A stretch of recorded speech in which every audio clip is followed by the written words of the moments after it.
My mother-in-law showed her true racist colors when she demanded my husband choose between her and his red-skinned wife, but she never expected he would pick me and leave her behind for good. Posted by u/OK_classroom 1548. My husband and I have been together for 4 years, and we just got married in October 2022.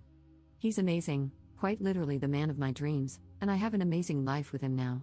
My parents and the rest of my family love him. I'm Native American and have a really big family, and he comes to family events, holidays, cookouts, etc., and I haven't heard a single member of my family say they didn't like him. My husband's family is very small. Other than his parents, he has one brother, his wife, and their 2 kids. His brother and his family live multiple states away, so we only see them around the holidays, and they don't really have much extended family. So the only members of my husband's family I really see are his parents. His parents are the stereotypical white conservative small-town Christians. My husband is no longer religious. My mother-in-law stays at home and tends to the house while my father-in-law works. I was worried about his parents' beliefs at first, as I practice my native tribe's spiritual beliefs. I'm very left-leaning socially and politically, I don't dress very conventionally, and my husband and I have no desire to have children. But they were pretty chill with me when I met them for the first time. I have had no problems with his dad, but over time, I have begun having trouble with his mother. She just flat out doesn't like me. According to my father-in-law, she has said I'm not the kind of woman that needs to be with her son.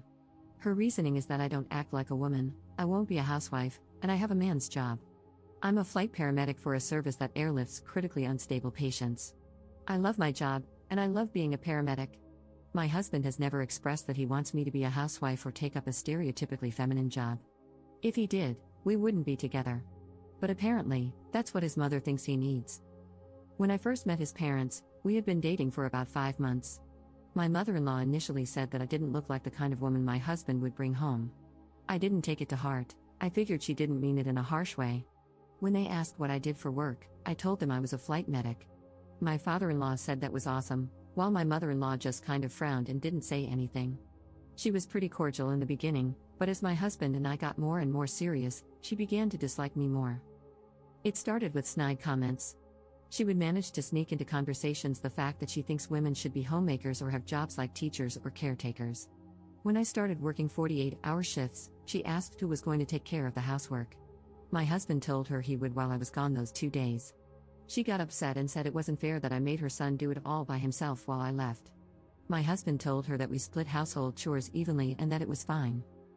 One day, we were over at their place, and she went off on this rant about how she missed when women acted like women and men acted like men. She started talking about how women needed to start being housewives and mothers again while the men worked and provided. While she never directly said it, I knew she included me in that. My father-in-law told her to calm down and that this wasn't the time for that kind of discussion, and she got mad and said, "Well, it's just the truth," while looking in my direction. I'm not an idiot, I knew this rant was just a way for her to tell me how she felt without directly telling me. My husband was pretty angry when we left, and I can't say I was too pleased. I told him she was allowed to have her opinion, no matter how stupid it was, and I wasn't going to lose sleep over the fact that she seems to still be living in the 1950s. He said he was angry about the blatant disrespect. He talked to her about it and said she wouldn't do it again, so I managed to let that situation roll off my shoulders. Everything came to a head with her a few weeks ago. My father-in-law invited us over for dinner, so we went. My cousin is getting married in a few months, and my husband mentioned that we were going to the wedding. It will be a traditional wedding in accordance with our tribe's customs. My father-in-law said that was cool, and my mother-in-law asked if there was going to be alcohol there.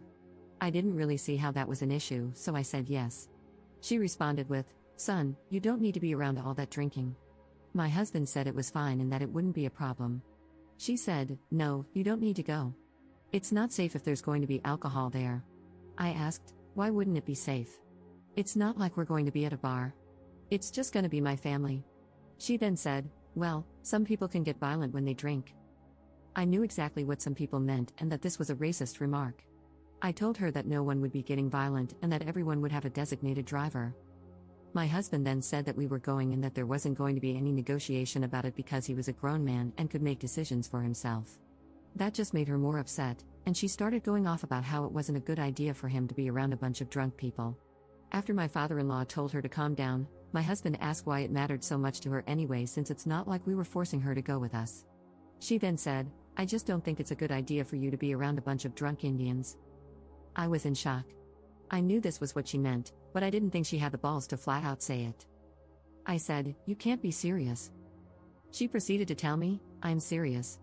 I know how you people are, and I don't want my son around it." My husband began to lose it and started yelling at her. I honestly didn't have a response to that. I was just dumbfounded, as was my father-in-law. My husband told her he would not stand for her blatant disrespect and hatefulness any longer and was not going to allow her to be racist toward me. She then said, "I can't believe you're seriously choosing this red-skinned beach over your own mother. I gave birth to you." I told her to go F herself and walked out the front door, with my husband following me. She came running out the door after him, begging him not to leave. He then told her, "No, F you. You're dead to me, and I never want to hear from or see you again." He was shaking with anger when he got in the car and told me he was done with her and her BS and that we wouldn't be going back over there. Ever since then, she has been blowing up our phones, saying she's sorry and begging to reconcile. I don't know what to do. My husband is angry and upset that his mother is like this. Does anyone have any advice on how to deal with a situation like this? Update 1 day later. Hello again. This is a follow-up/update to my post about my mother-in-law being racist and calling me a slur. There is a little more to my story that I couldn't fit into the original post. The reason I didn't have much of an adverse reaction to her words is because, sadly, these are things I've heard my whole life. I'm not white passing, and you can take one look at me and tell I'm native.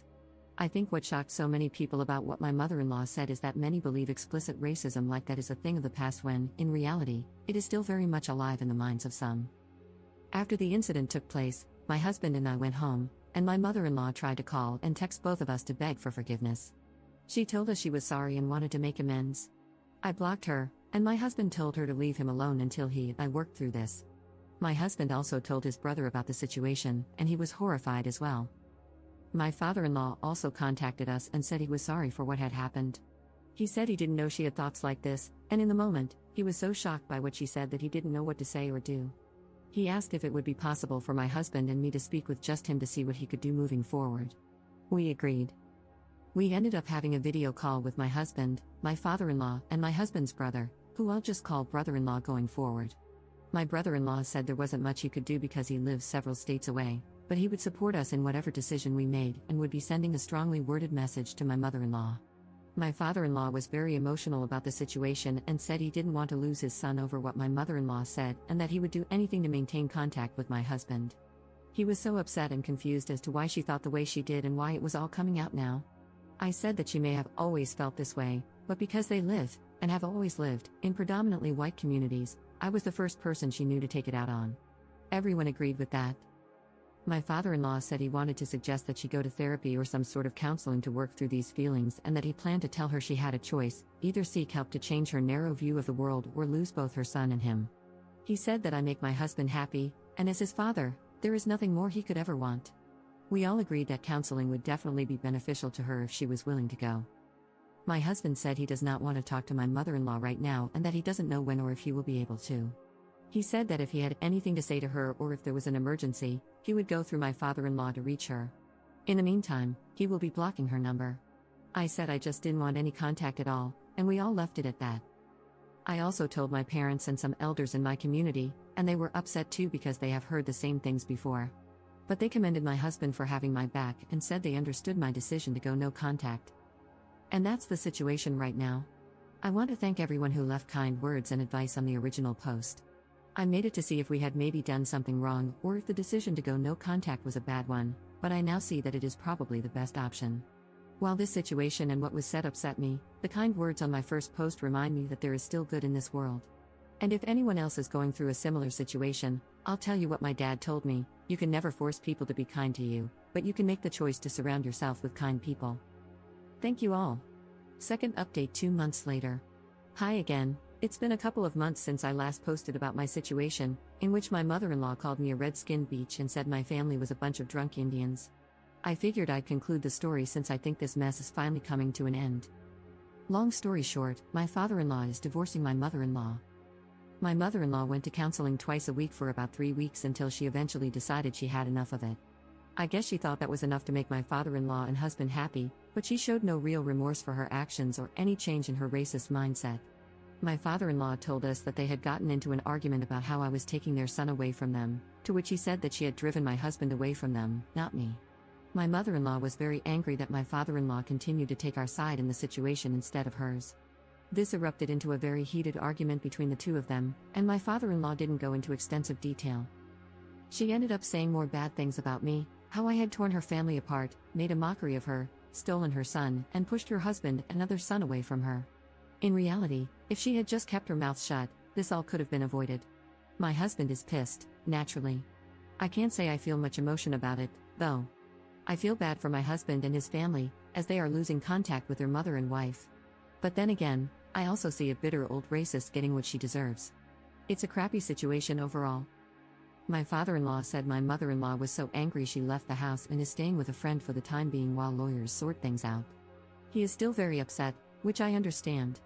He told me he felt terrible about the whole thing, but he didn't want to remain married to an evil woman, someone who would drive his children away. He told me that he understands he is not a perfect man, has made mistakes, and hasn't always been the most accepting or open-minded, but he wants to become a better person and try to understand people of other cultures and identities. I greatly respect that. So, in an attempt to lift his spirits, I offered to take him to a powwow a couple of weeks ago, and he accepted. My husband has gone with me several times, but this would be my father-in-law's first experience with anything like that. I introduced him to my family, and he was very respectful. He had a blast. We danced, sang, listened to the music, and ate until our stomachs were about to pop. He thanked my family and me for letting him be a part of this and said he hadn't had this much fun since he was a young man. My family and I thanked him for being a good person and sticking by my husband and me through such a messy situation. My father tried to console him by saying that sometimes the best way to grow is to cut ties with toxic people who will hold you back. Honestly, I think this is the best this could have gone, and I'm so happy my husband didn't have to cut ties with both his parents because he's always been so close to his father. I can see that my father-in-law is trying to be a good person and become a more accepting and supportive guy. I'm very happy about that. I'd like to again say thank you to those of you who left such positive comments on my previous posts. It really means a lot to me and makes me happy to know that there are people with good hearts out there. And to any natives who have dealt with or are dealing with racist comments, discrimination, or being called racial slurs, never stop existing, because our existence is the biggest form of rebellion. We're still here, and we're not going anywhere. Thank you, all of you kind internet strangers. Peace and love always.